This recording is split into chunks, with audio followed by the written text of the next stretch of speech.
Cerca de um mês atrás, nós fomos surpreendidos com o estouro do roubo do INSS. Isso tomou a imprensa como um todo nas redes sociais e agora, no dia 16 de junho, nós aqui do IBESP quisemos entender, na cabeça do eleitor brasileiro, quem é o maior culpado pelo desvio do dinheiro dos aposentados. É sobre isso que eu vou falar dessa última pesquisa que nós realizamos aqui. Olá, eu sou Marcelo de Giuseppe, cientista social e político e CEO aqui do Instituto IBESP, e hoje eu estou aqui para fazer uma análise rápida com vocês da última pesquisa realizada por nós, que foi agora no dia 16 de junho. Nós ouvimos 1.026 brasileiros de todos os estados do Brasil e do Distrito Federal para entender na cabeça do brasileiro quem é o maior responsável pelo desvio do dinheiro dos aposentados, né? Quando a gente fala aí é da questão do INSS. E nós temos aqui a pesquisa que você vai poder acessar no nosso aplicativo. O nosso aplicativo você já conhece, se você me acompanha, vai aqui no QR Code, baixe o nosso aplicativo e ali você vai poder ter acesso a toda a pesquisa. Como você também terá acesso aos nossos vídeos de forma muito fácil e também a dados eleitorais. Tá? Então essa pesquisa a gente quis ser bem direto nela, né? Olha, quem você acha que é o maior responsável pelo roubo do INSS, por tudo que aconteceu, e agora a gente sabe que a gente vai entrar num ambiente um pouco mais pesado. Eu quero falar sobre isso com vocês, tá? Então, na página 4, a gente tem ali 45,2% não sabe ou não quis responder. Aqui eu quero deixar muito claro isso, porque na cabeça do político, todo brasileiro é muito politizado, todo brasileiro vive consumindo a política o dia todo, e eu não me canso de semanalmente vir aqui falar para vocês que não, o brasileiro não está nem aí para política. Ele fala, ele comenta sobre política, se você fizer uma pergunta e não sabe te responder, não sabe qual é a função de um vereador, muito menos de um senador, e ele acaba sempre ali tendo uma opinião muito emotiva, de torcedor, muito mais do que uma resposta ali racional, né? Então é normal que 45%, 45,2% simplesmente fala, não sei, aconteceu, estou sabendo de repente que aconteceu, mas eu não sei. Em segundo lugar aparece o presidente Lula, nominalmente 19,8% acusa o presidente Lula de ser o maior culpado pelo roubo dos aposentados. Só que, em segundo lugar, aliás, em terceiro lugar, né, atrás de Lula vem Bolsonaro com 15%. Perceba, então, que a acusação do eleitor, ele entende mais como um voto mesmo. Você, olha, eu acho que eu não gosto do Lula, eu estou vendo alguma coisa, é o Lula, e também tem um outro lado que acusa Bolsonaro. Depois você tem aqui uma parcela que começa a ter um pouco mais de discussão aqui. Então, 6,3% acusa o senhor Alessandro Stefanuto, que apareceu ali nas acusações, né? Depois vem 4,4% diz que é o atual governo, 2,9% que são os políticos em geral, 2,6% que é o PT, 1% acusa a ex-presidente Dilma Rousseff, 0,9% acusa o governo anterior, ou seja, o governo de Jair Bolsonaro, 0,9% acusa Frei Chico, entende que Frei Chico, irmão do Lula, é o maior culpado pelo roubo do INSS, 0,6% os sindicatos, 0,3% governadores de estado, 0,2% cita Marcos Lupe. Então você percebe, foi uma pessoa que não disse Carlos Lupe, disse Marcos Lupe. E como eu sempre digo aqui para vocês, a gente é obrigado a colocar o que as pessoas dizem, até para mostrar mesmo desconhecimento, tá? É importante a gente ver no voto espontâneo, às vezes citam pessoas que já morreram, pessoas que não são nem políticos, tá? 0,2% diz que a população, 0,1% acusa o ministro do STF, Alexandre de Moraes, 0,1% servidores públicos, 0,1% a esquerda, 0,1% o PL, o partido PL, 0,1% o ex-presidente Michel Temer, 0,05% acusa o STF e 0,04% o Congresso Nacional. Perceba então que a gente tem aqui quase 50% das pessoas não conseguiram dizer quem é, simplesmente não sei quem é o maior culpado. Depois vem ali Lula com 19,8%, 15% vem Bolsonaro, e depois a gente vê acusações aqui um pouco mais diretas em algumas pessoas ou algum órgão, né, em específico. Na página 5, quando a gente analisa isso por regiões do Brasil, o que a gente percebe? Que na região centro-oeste, Bolsonaro, os eleitores ali acusaram um pouco mais Bolsonaro, né? E é interessante que é uma região que vota mais em Bolsonaro, mas ali por algum motivo as pessoas espontaneamente citaram mais Bolsonaro. né, do que Lula. Em compensação, nas outras regiões, todas as regiões, o maior acusado ali, como o maior responsável, é o ex-presidente, o atual presidente Lula. E aqui chama atenção na região Nordeste, que é uma região específica do presidente Lula, onde ele sempre tem uma avaliação melhor, onde ele sempre tem uma votação maior, ele fica na frente, 16,5 contra 16,1 do ex-presidente Bolsonaro.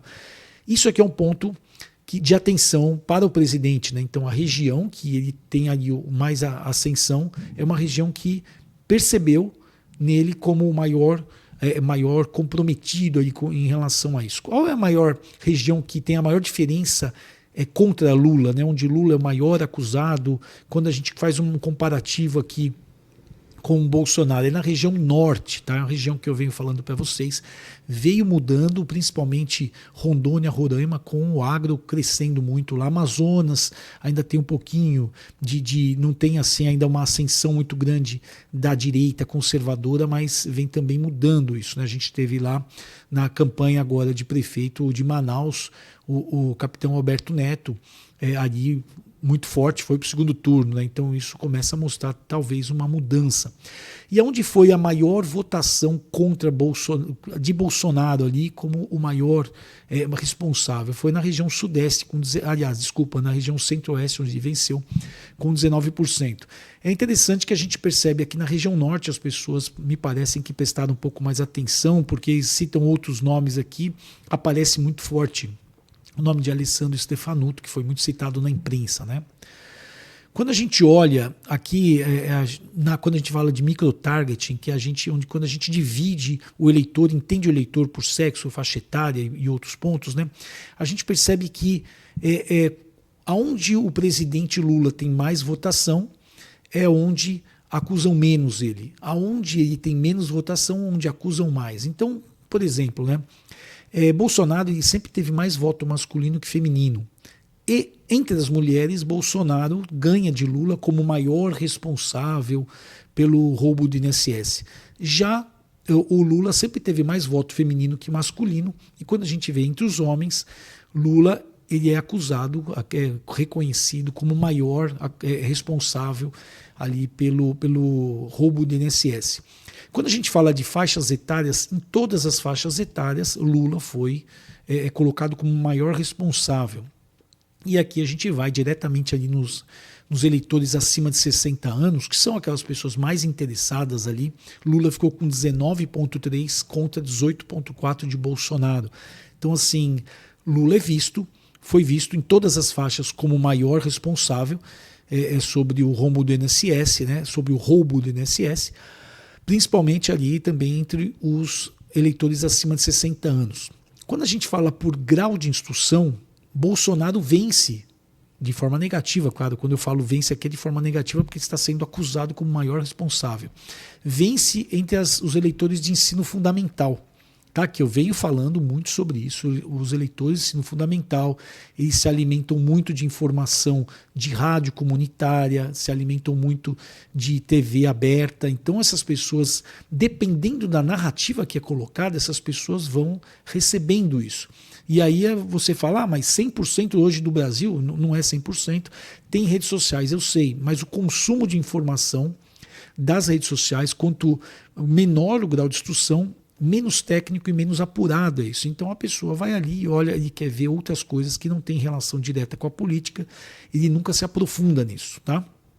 Então quem tem ali ensino fundamental acusa 19,5% Bolsonaro e 19,3% Lula. Mesmo assim, ficou um pouco empatado.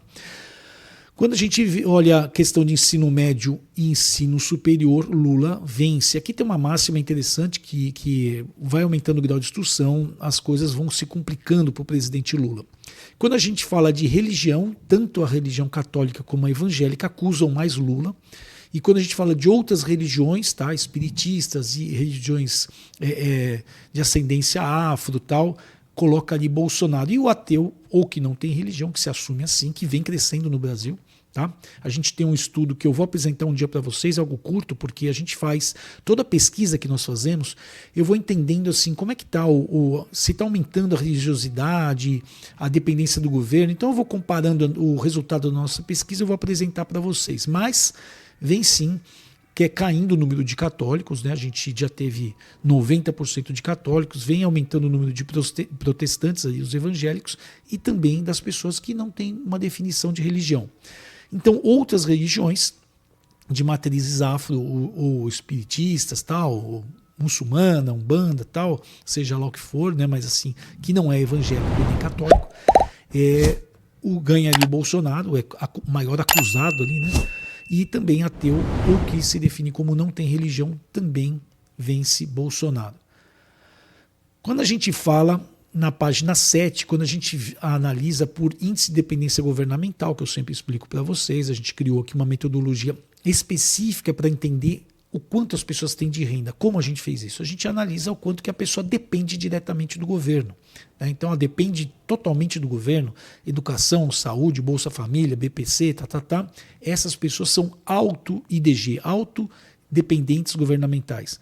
As pessoas que não têm nenhum desses serviços, porque tem convênio médico, filho ou neto em escola particular, não tem nenhum tipo de benefício social, mas que de repente pode usar uma UPA, por exemplo, que é pública, ele é um baixo dependente. O médio dependente é que tem ali uma média dependência, né? Uma relativa dependência. O que a gente percebe é que quanto mais as pessoas dependem do governo, tá? Quanto mais dependem, mais acusam Bolsonaro. E quanto menos as pessoas dependem do governo, ou seja, quanto mais a pessoa tem renda, mais acusam Lula. Tá? Então, para ficar claro aqui para vocês, tá? Então, na página 7 fica muito claro isso. Quem é baixo dependente, aquela pessoa que não tem dependência direta do governo, 26,5% acredita que Lula é o maior responsável contra 9,3% de Bolsonaro. Quem tem uma relativa dependência ali, 22% acreditam que Lula é o maior responsável contra 16% de Bolsonaro. E aquele autodependente, aquela pessoa que depende de tudo, realmente que vamos ligar com o ensino fundamental, né? A pessoa que estudou menos, se alimenta de informações ali de TV aberta, rádio comunitária e por aí vai. 21,6% acredita que Bolsonaro é o maior responsável contra 4,9% de Lula. Então vou começar aqui do baixo dependente indo para o alto, falando de Bolsonaro. Baixo dependente de Bolsonaro, 9,3%. Médio dependente de Bolsonaro, 16%. Alto dependente de Bolsonaro, 21,6%. Vai crescendo e bem. Quando a gente fala de Lula, né? Quem é baixo dependente, 26,5%, entende que Lula é o maior responsável pelo roubo do INSS. Médio dependente cai para 22% e o alto dependente, 4,9%. Então, e aqui eu quero ter um foco nesse autodependente, que me parece que existe aqui um problema gestado agora, que começou agora, saiu, hoje eu falo no dia 27 de junho, um problema gestado ontem, que saiu uma decisão ali de tirar do BPC, a pessoa poder perder o BPC ou o Bolsa Família, né? Não sei se vocês leram se vocês leram esse decreto ainda. Isso aqui vai afetar diretamente esse eleitor autodependente. Tá? Então, esse eleitor autodependente, me parece que o governo está dando um tiro no pé, que se isso tiver uma repercussão, e aí é um problema assim, sério, né? Porque as pessoas vão começar a perder benefícios, elas vão começar a falar com as outras pessoas, e não existe marketing mais poderoso que o boca a boca, né? Porque falar, aconteceu comigo, estou te falando. Então, isso é um problema sério. Tá? E hoje a gente percebe que esse eleitor ele acredita ainda que o ex-presidente é o maior culpado do que o atual presidente. Né? O escândalo estourou agora. É claro que vai ter aí a gente tem aqui um problema seríssimo para acontecer. A gente tem aí uma CPI que está sendo gestada e que, se isso começar a ter repercussão negativa para o atual governo, na televisão aberta, isso pode afetar a imagem do presidente com essas pessoas. Quando a gente vai entender a opinião dos eleitores que votaram nas eleições de 2022, tem aqui alguns dados interessantes, né? Os eleitores que votaram em Jair Bolsonaro no segundo turno, 39,8% entendem que Lula é o principal responsável e 0,6% quem votou em Bolsonaro no segundo turno entende que Bolsonaro é o maior culpado. Quem votou em Lula no segundo turno das eleições, 29,9% entende que Bolsonaro é o maior culpado. E quem votou em Lula, 3,4% entendem que Lula. Então aqui é interessante, né? Vamos prestar atenção nesse dado. O eleitor de Bolsonaro ele culpa muito mais, culpa em 39,8% Lula, contra o eleitor que votou no Lula, que culpa Bolsonaro com 29,8%. Então aqui o eleitor de Lula está sendo mais complacente com Bolsonaro do que o eleitor de Bolsonaro está sendo com Lula.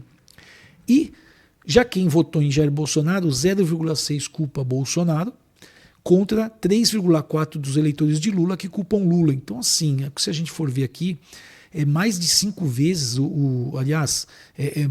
dá 5 vezes aqui mais, né, com o eleitor de Lula culpando o próprio Lula em relação ao eleitor de Bolsonaro culpando o próprio Bolsonaro. E aqui a gente tem o eleitor que não foi votar, e a gente sabe ali, a gente tem sempre a nossa inadimplência ali, a nossa abstenção, mas aqui a gente tem um outro ponto. Eu venho percebendo isso, muita gente que votou no presidente Lula, e a gente, por que eu digo isso? Porque depois que a pessoa se posicionou com Lula, a gente começou a fazer algumas perguntas qualitativas em outras pesquisas, a gente percebe que começa a aparecer um número de eleitores um pouco envergonhados de ter votado em Lula, talvez porque começo a ver a avaliação do governo não está muito boa, poxa, eu não quero fazer parte desse grupo. E a gente, por outro lado, começa a perceber o eleitor de Bolsonaro ficando mais orgulhoso de ter votado em Bolsonaro em 2022. Isso aqui é um dado interessante numa pesquisa onde a gente qualificou as respostas. Tá? Então, para que você entenda como foi feito, para não ficar dúvida, a gente perguntou em quem votou na eleição. Então, quando a gente chegou nas pessoas de Bolsonaro, a gente começou a entender, olha, mas como é que você vê hoje? Você tem orgulho de ter votado no Bolsonaro? Então você tem lá uma parcela. Eu não posso abrir dados aqui para vocês, porque foi uma pesquisa que a gente atendeu um cliente, e aí a pesquisa ela é secreta, porque é só dele, né? Só ele pagou por esse estudo. Por outro lado, a gente conversou com o eleitor de Lula, ele ficou ali, então não está legal, mas assim, eu gosto do presidente, mas o governo não está respondendo, bababá. Ele já ficou um pouco, ele tá aí, não está tão orgulhoso de ter votado no Lula. E quando a gente foi naquela pessoa que não foi votar e a gente começou a aprofundar para entender, o que a gente percebe? Existe um grupo maior de pessoas que dizem que não foi votar e que votou em Lula. Tem uma parcela, claro, que não foi votar, mas uma parcela ali que prefere dizer, não fui votar, tal. E aí quando você começa a apertar, você percebe que ali, através das respostas dadas, que ela votou no presidente Lula. E como é que esse pessoal pensa em relação ao roubo do INSS? 19% culpa Lula e 7,7% culpa Jair Bolsonaro. Mas aqui é um dado interessante, é onde o Alessandro Stefanuto, que é um nome que apareceu mais ali em alguns, principalmente em alguns pontos mais técnicos, onde a discussão sobre isso saiu daquela emoção. Então você percebe que esse eleitor que fala que não foi votar é um eleitor ali mais que está um pouco acima de grau de instrução, tal. Então ele hoje se coloca meio fora. Eu não quero participar nem daqui nem dali. E aqui é um problema sério, porque política é tomada de decisão, política tem lado, né? Então quando você percebe um político sem lado, isso é um problema sério para ele, não para o brasileiro, né? Mas para ele, porque existe uma dificuldade dele agradar ali um grupo ou outro grupo, ele precisa ter o grupo dele, né? Então esse grupo não foi votar, me parece que está nesse bolo aqui. Os eleitores que votaram nulo e branco, 24%, 24,6% culpam Lula. Os eleitores falam, não sei, não quis responder. Em quem votou, 10%, ou seja, a maioria, porque ficou bem à frente de Bolsonaro. Aí quando a gente fala quando a gente vai analisar como as pessoas se informam, tá? Então, olha, como a pessoa se informa para entender. As pessoas que falaram que mais se informam sobre a TV, sobre a política na TV, Lula ficou com 20%, Bolsonaro com 18,2%. Tá? As pessoas que se informam mais por rádio, Lula ficou com 20,3%, Bolsonaro com 16,3%. As pessoas que se informam mais por portais de notícias, tá? Olha, eu olho no G1, no Terra, no UOL, nos grandes portais, né? 18,7% culpa Jair Bolsonaro, 16,2% culpa Lula. Quando as pessoas que se informam por redes sociais, 20,5% culpa Lula, 12,9% culpa Bolsonaro. As pessoas que se informam por jornal impresso, olha, eu compro ali, eu leio Estadão, Folha, Globo, por aí vai, 20,7% culpa Jair Bolsonaro e 20,7% culpa Lula. E quem se informa por revista, isso aqui é um dado interessante, a gente coloca, é claro, mas assim, poucas pessoas se informam por revista, né? Mas tudo bem. Aqui, aí Bolsonaro fica com 45,3% contra o Lula, que aparece com 7,9%. Então esse aqui é aqui a gente tem mais um dado, quem se informa por parentes, né? Eu fiquei sabendo no boca a boca. Você percebe que essas pessoas têm ali um pouco mais de informação, porque citam mais pontos, né? 17,2% ficou culpa Lula contra 8,8% de Bolsonaro. Quem falou que não busca informação? Não busca informação. 8,6% o atual governo, 5,2% Lula, tal, e Jair Bolsonaro vem com 2,5%. E aí, o que eu tenho para dizer sobre isso como resumo, né? Isso aqui é um dado que a gente fez antecipadamente. É claro que essa pesquisa chega na mão de deputados, chega na mão de políticos em geral, de jornalistas, né? Mas assim, o que a gente percebe? Que dependendo do caminho da CPI, que deve ser aberta, né? Se for aberta, mas do caminho que ela pode mudar a percepção dos brasileiros em relação a isso. Eu falei num outro vídeo aqui para vocês que a gente acompanhava, só que a gente não divulgava, a aprovação do governo de Jair Bolsonaro. Aonde começou a ter algum problema? O governo vinha, de certa forma, caminhando ali para ir para uma campanha de 2022, uma campanha tranquila ali, porque você tem uma relação direta de aprovação de governo com taxa de sucesso. Isso eu estou falando agora. A gente está no momento de apresentação, para fazer pesquisas de 6 meses de governo, principalmente para monitorar a avaliação do governo, porque ela tem uma relação direta. E aonde Bolsonaro estava, ele estava num padrão interessante, podendo caminhar até para um padrão melhor. E aí começou a CPI da Covid. A narrativa colocada, e aqui eu não quero culpar um lado ou outro, mas assim, da forma que foi colocado, onde as pessoas se informavam muito pela TV, da forma que foi colocado ali, começou a ter problemas para a imagem do ex-presidente Jair Bolsonaro e também respingando na sua avaliação de governo. Por que eu digo isso? Eu quero citar esse dado porque se existir da CPI da COVID, do roubo do INSS, dependendo da narrativa que ela pode trazer problemas sim para o atual governo.